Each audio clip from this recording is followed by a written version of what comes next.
गणेशोत्सव तोंडावर आहे, सुरक्षाच्या दृष्टिकोनातून काय पावलं उचलली आहेत, काय नेमकं चर्चा? रश्मी शुक्ला पोलीस महासंचालक या देखील आले होते, तुमची बैठक झालेली आहे, CP आणि महासंचालकांनी कायदा सुव्यवस्थेवरती बैठक.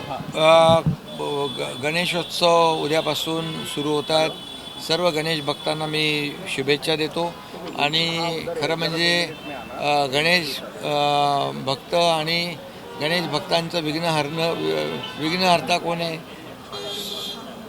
गणपती बाप्पा. त्यामुळे सगळी विघ्न ते दूर करतील आणि कुठलंही दुःख, कुठलीही अडचण, कुठलंही संकट येणार नाही. परंतु या ठिकाणी मुंबई पोलिसांनी पूर्णपणे याची खबरदारी घेतलेली आहे. सुरक्षा, कायदा सुव्यवस्था चोखपणे जी काही ठेवण्याची जबाबदारी राज्य शासनाची आहे. मुख्यमंत्र्यांकडे स्वतः गृह विभाग आहे. गृह विभाग अतिशय अलर्ट आहे आणि कुठल्याही परिस्थितीमध्ये गणेश भक्तांना कुठली गैरसोय अडचण होणार नाही या बाबतीमध्ये त्यांनी सर्व जो काय बंदोबस्त आहे, काळजी आहे, उपाययोजना आहेत सुरक्षेच्या, त्या सर्व घेतलेल्या आहेत. पोलीस महासंचालक रश्मी शुक्ला यांच्यासोबत बैठक झाली. विशेषतः विसर्जनाच्या मार्गामध्ये अनेकदा अडचणी येतात, ट्रॅफिक जामपासून. मी स्वतः DG मॅडमशी बोललो आहे, पोलीस आयुक्त देवेंद्र भारतींशी बोललो आहे, महापालिका आयुक्त जे आहेत गगराणी आहेत त्यांच्याशी माझी चर्चा झाली आहे. सर्व जिल्हाधिकारी मुंबईतले त्यांच्याशी दोन्ही जिल्हाधिकाऱ्यांशी चर्चा झालेली आहे आणि गणपतीचं आगमन आणि गणपतीचं विसर्जन यामध्ये कुठल्याही प्रकारचं विघ्न अडचण येणार नाही याची खबरदारी आणि उपाययोजना या ठिकाणी घेतलेल्या आहेत. हजारोंच्या संख्येने कोकणातले गणेश भक्त गावाकडे गेलेले आहेत गणेशोत्सव साजरा करण्यासाठी. मात्र कोकणातले रस्ते अद्याप नादुरुस्त आहेत, अनेक ठिकाणी अडचणी निर्माण आहेत, खड्ड्यांचं साम्राज्य मोठ्या प्रमाणात आहे. यामध्ये म्हणून आपण काही वाहनं जी आहेत हेवी अवजड वाहनांना बंदी केलेली आहे.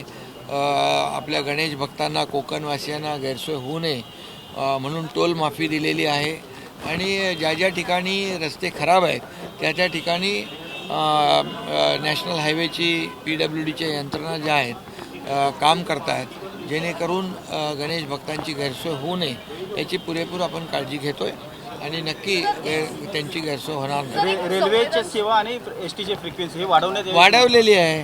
रेल्वे सेवा त्याची फ्रिक्वेन्सी वाढवली आहे, STच्या बसेस वाढवलेल्या आहेत.